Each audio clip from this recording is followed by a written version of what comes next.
Hallo zusammen, ich begrüße euch zu einem neuen Kapitel hier auf meinem Bücherkanal. Mein Name ist Pia und bei mir ist ein dickes, fettes Avelle-Paket angekommen und das möchte ich zusammen mit euch heute aufmachen. Hier ist es, das gute Stück, ein dickes, fettes Avelle-Paket und dieses Video ist in Zusammenarbeit mit Avelle entstanden, worüber ich mich sehr freue. Bevor wir das Ganze aufmachen, weiß ich nicht, ob ihr Avelle schon kennt. Ich denke, es ist euch ein Begriff. Ihr bekommt dort Mängelexemplare und Restposten. Das heißt, Bücher zum günstigeren Preis. Bücher, die aufgrund beispielsweise äußerlicher kleiner Mängel nicht mehr zum regulären Preis verkauft werden dürfen. Oder auch Bücher, die vom Verlag in einer neuen Auflage, in einer neuen Ausgabe erscheinen. Und die alte Ausgabe wird dann günstiger als Restposten verkauft. Also die Auswahl ist wirklich riesengroß. Ich glaube, es gibt aktuell über 10.000 reduzierte Bücher und es kommen auch laufend wirklich neue Bücher rein. Und es gibt alle Genres und ich habe hauptsächlich aus dem Bereich Fantasy bestellt. Ihr wisst, das ist aktuell so das, worauf ich richtig Lust habe. Deswegen sind das halt auch einfach aktuell die Bücher, die hauptsächlich bei mir neu einziehen. Schaut in der Infobox vorbei, da ist ein Link zum Avelle Shop und mit dem Code noch ein Kapitel spart ihr 10% auf eure Bestellung. Los geht's, wir machen auf. Interessant ist jetzt natürlich, was hat jedes Buch gekostet und wie ist der Zustand. Oh, da sehe ich schon was.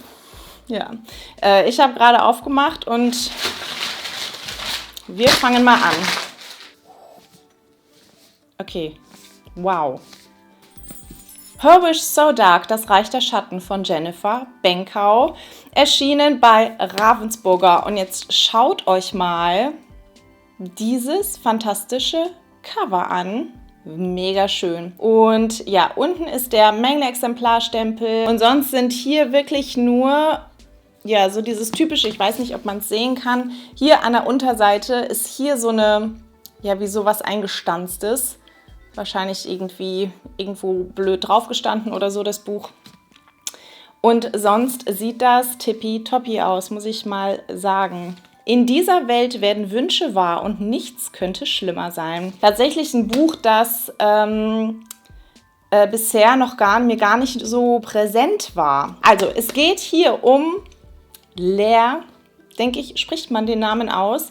Und in ihrer Heimat wird regelmäßig vom grausamen Lord der Schatten heimgesucht, steht hinten drauf. Und dieser Lord entführt regelmäßig Menschen. Und dann wird tatsächlich Leahs Verlobter entführt. Das heißt, sie macht sich auf ins Reich dieses Lords der Schatten und sie möchte um Gnade bitten. Sie braucht dabei aber Hilfe und zwar von einem Menschen, den sie nie wiedersehen wollte, steht hinten drauf. Alaric, der ihr Herz in 1000 Stücke gerissen hat. Band 1 der neuen Fantasy-Reihe. Ja, bin ich sehr gespannt drauf. Ich werde zuerst One True Queen anfangen mit der Reihe und dann werde ich mir diese hier vorknüpfen. Da bin ich auch mega gespannt drauf. Bad Influence. Reden ist Silber, Posten ist Gold. Von Stefanie Hasse, ebenfalls bei Ravensburger erschienen. Und ja auch, irgendwie hatte ich das Gefühl, es ist auch noch gar nicht so lange her, dass dieses Buch erschienen ist. Das sieht ja auch sehr cool aus, finde ich. Und auch hier, also wirklich nicht viel dran. Auch hier wieder an der Unterseite, also sehr ähnlicher Mangel. Hier diese Einstanzung, Stempel natürlich. Und hier hat sich das dann noch so leicht auf den Schutzumschlag übertragen. Aber das ist was, wenn es so im Regal steht, also ne, so, sieht man da gar nichts von. Sehr schön. Hier hat mich ja neugierig gemacht. Das Ganze spielt ja auf einem Kreuzfahrtschiff. Und zwar ist hier ein Haufen Social-Media-Stars. Die reisen alle damit. Das ist so die Jungfernfahrt dieses Kreuzfahrtschiffs und die Influencer fahren da alle mit und sollen halt schön darüber berichten, also ein paar Posts machen. So, und die Protagonistin Tara hat eigentlich nicht so gute Erfahrungen mit Social Media gemacht, aber ihrer Freundin zuliebe fährt sie dann doch mit, freut sich auf eine Woche Karibik. Aber sie hat dann irgendwie die Rechnung ohne Lolas, also Lola ist ihre beste Freundin, ohne Lolas Brüder gemacht. Die fahren dann anscheinend nämlich auch mit. Und vor allem passiert dann Folgendes, dass jemand an Bord Videos mit den dunkelsten Geheimnissen der High Society Gäste veröffentlicht. Was das alles sein könnte, beziehungsweise was da dann alles passiert. Ich finde ja hier das Thema Kreuzfahrtschiff einfach super interessant. Und von Stefanie Hasse, muss ich gestehen, habe ich auch noch gar nichts gelesen. Ich habe früher ihren Buchblog gelesen, aber eins von ihren Büchern tatsächlich noch nicht. So, womit mache ich weiter? Ich glaube, ich nehme mal dieses hier. Das ist nämlich ein Buch, das schon sehr lange auf meiner Wunschliste steht. Und zwar ist das Runas Schweigen von Vera Buck aus dem Blanc Vallée Verlag. Und da haben wir so äußerlich, also an den Kanten wirklich gar nichts, Stempel natürlich und hier auf der Rückseite diese ganz typischen Kratzer für Mängelexemplare, die aber auch überhaupt nicht stören und die man auch eigentlich gar nicht sieht, wenn das Buch im Regal steht. Sonst sieht es wirklich schön aus. Ich hatte hier ja fast ein bisschen Sorge, weil hier dabei stand, es ist nur noch ein Exemplar verfügbar. Oder beziehungsweise ich wusste nicht, ist nur noch eins verfügbar oder gab es generell nur eins? Hat das halt so einen starken Schaden oder was ist da los? Aber es sieht wirklich top aus. Das Ganze spielt in Paris 1884 und hier geht es, oder beziehungsweise es spielt in der neurologischen Abteilung der Salpêtrière-Klinik. So. Und dann wird eines Tages in diese Abteilung ein Mädchen eingeliefert und nichts scheint diesem Mädchen zu helfen. Alle Behandlungsmethoden scheitern und dann wittert ein Medizinstudent nämlich seine Chance auf seinen Doktortitel und er sagt, für damalige Zeiten wirklich noch undenkbar, er sagt, ich werde sie am Gehirn operieren. Dann steht hier aber, was er nicht ahnt, Runa hat mysteriöse Botschaften in der ganzen Stadt hinterlassen, auf die auch andere längst aufmerksam geworden sind. Und sie kennt Joris, also der Medizinstudent, dunkelstes Geheimnis. Hier einmal, dass das Ganze halt in den 1880er Jahre spielt, fand ich mega interessant. Dann neurologische Abteilung und also wie hängt das jetzt alles zusammen? Was für ein Geheimnis hat Joris? Und wer ist Runa? Ist da irgendwas? Ich weiß es nicht, aber es klingt sehr gut und ich glaube, es hat damals, als es erschienen ist, auch relativ gute Kritiken bekommen. Freue ich mich sehr drauf. Okay, mega. Dann habe ich hier Stolen, verwoben in Liebe von Emily Bold im Planet Verlag erschienen. Also der Schutzumschlag ist oben, der wälzt sich so leicht, da sieht man, der hat so ein bisschen was mal abbekommen, aber insgesamt, ich meine, dieses Buch ist einfach eine Augenweide. Ich meine, schaut euch das mal an mit dem farbigen Buchschnitt, das Cover sonst. Und hier ist halt echt nur der Mängelexemplarstempel dann da unten. Und das Einzige, was halt hier anscheinend weswegen es ein Mängelexemplar ist, ist wahrscheinlich, weil der Schutzumschlag so ein bisschen halt an der oberen Kante was abgekriegt hat. Aber das ist jetzt was ich auch überhaupt nicht tragisch finde. Oh, da bin ich auch sehr gespannt drauf. Auch von Emily Bold habe ich noch nichts gelesen bisher. Hier geht es um Abby. Und Abby geht auf die Darkenhall steht hier, eine Londoner Schule. Ob es jetzt eine Schule oder Internat ist, weiß ich nicht genau. Jedenfalls, diese Schule steht halt dafür, dass sie aus schwierigen Jugendlichen halt bessere Menschen machen soll. Und Abby begeht einen Fehler und zwar stiehlt sie einen Ring. Ein Ring, der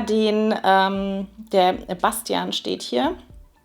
Denn er und sein Bruder gehen halt auch auf diese Schule. Sie stiehlt diesen Ring und rechnet aber nicht damit, dass es sich bei diesem Ring nicht um einen ganz normalen Ring handelt und bei den beiden Brüdern nicht nur um ganz normale Brüder. Und hier steht, sie gerät in große Gefahr und muss erkennen, einen Tremblay, also so heißen die Brüder mit Nachnamen, küsst man nicht. Eine magische Fantasy-Liebesgeschichte von der Silberschwingen und The Curse-Autorin. Ja, freue ich mich sehr drauf. Ich bin gespannt. Dann habe ich noch hier drin, das war so ein absoluter Spontankauf. Also das ist ein Buch, das mir vorher noch gar nicht so begegnet sind. Aber für den Dezember habe ich es mir gekauft. Das ist nämlich eine weihnachtliche Geschichte. Und zwar die fantastischen Abenteuer der Christmas Company von Corinna Gieseler. Erschienen im Hummelburg Verlag. Sagt mir gar nichts, muss ich ganz ehrlich sagen. Aber guckt mal, wie hübsch dieses Buch aussieht. Und hier ist, also auf den ersten Blick ist da absolut gar nichts dran. Wenn man genau hinguckt, hat man hier unten an der Unterseite auch wieder hier diese leichten Einstandzungen. Aber sonst ist da wirklich absolut nichts. Ist gar nichts dran an dem Buch. Hier geht es darum, dass Weihnachten gerettet werden muss. Und zwar Freda ist die Protagonistin und das Ganze spielt in der Christmas Company, das moderne Großunternehmen des Weihnachtsmanns, das aber immer wieder Angriff von Computerhackern wird und unheimliche Wintergeister bedrohen die Company, steht hier. Und Freda gemeinsam mit dem Engel Seraphin, dem Kobold Jonker und Mr. Livingstone, ihrem Kater, muss sie Weihnachten retten. Wie cool klingt das bitte? Freue ich mich extrem drauf. Das wird auf jeden Fall im Dezember gelesen. Oder? Da habe ich auch richtig, richtig Lust drauf, auf das nächste Buch. Und zwar, das hatte ich auch schon mal aus der Bibliothek ausgeliehen, musste es dann aber leider ungelesen zurückgeben, weil ich es einfach nicht mehr geschafft habe. Killing November von Adriana Mather aus dem Dressler Verlag. Auch das sieht richtig gut aus. Was haben wir hier? Ja, wie bei den anderen auch. Mängelexemplarstempel und hier so ein paar kleine Einstanzungen. Und das ist alles. Sonst wirklich Top-Zustand. Und das ist ja geht ja eher in die Thriller-Richtung, wenn ich mich nicht irre. Ein Elite-Internat, ein Geheimbund und ein Mord. Spannung pur bis zur letzten Seite. Das klingt mal sehr vielversprechend. Ich mache mal hier gerade einen Aufkleber ab, damit ich den Klappentext lesen kann. Und zwar geht es darum, dass die 17-jährige November von ihrem Vater ganz plötzlich auf eine Schule geschickt wird. Und zwar auf die geheimnisvolle Academia Absconditi. Und hier an dieser Schule gibt es keine regulären Schulfächer, sondern hier wird gelehrt Messerwerfen, Giftkunde und psychologische Kriegsführung beispielsweise. Und das Besondere ist hier auch, dass keiner der Schüler irgendwas über seine Familie verraten darf. Kein Nachnamen, nichts, zu welcher Familie man gehört. Keine Details, es dürfen keine Details veröffentlicht werden.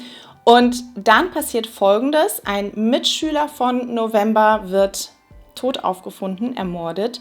Und sie selbst wird dann verdächtigt, ihn ermordet zu haben. Sie ist aber unschuldig und will natürlich herausfinden, so wer hat den denn jetzt wirklich ermordet, und sie gerät aber sehr schnell selber ins Visier. Sie will aber herausfinden, welche Rolle spiele ich in diesem ganzen komischen strategischen Spiel. Klingt super spannend, ist ja auch eine Reihe, gibt mehrere Teile noch. Freue ich mich. So, dann ist hier noch ein Lesezeichen drin und so ein paar Gutscheine noch. Und bei Avelle ist das so, ab einem bestimmten Betrag kann man sich noch irgendwie so ein kleines Goodie mit aussuchen. Das ist meistens irgendwie noch ein Buch oder so, je nach Höhe des Bestellbetrages. Und ich habe jetzt noch Folgendes gewählt, nämlich eine CD, ein Hörspiel für meinen Sohn vom kleinen Eisbär, Lars dem kleinen Eisbär. Wohin fährst du, Lars? Und Lars kommt bald wieder. Also sowas findet ihr da auch. Und da wird sich mein Sohn auf jeden Fall sehr drüber freuen. Ich hoffe, ihr hattet Spaß an diesem Unpacking. Vergesst nicht den Gutscheincode. Noch ein Kapitel, wenn ihr dort bestellen möchtet. Außerdem bitte nicht den Daumen nach oben vergessen und schreibt mir wie immer in die Kommentare, welches dieser Bücher ich am besten als allererstes lesen sollte. Bis nächste Woche. Ich freue mich, von euch zu hören und sage bis dann. Tschüss!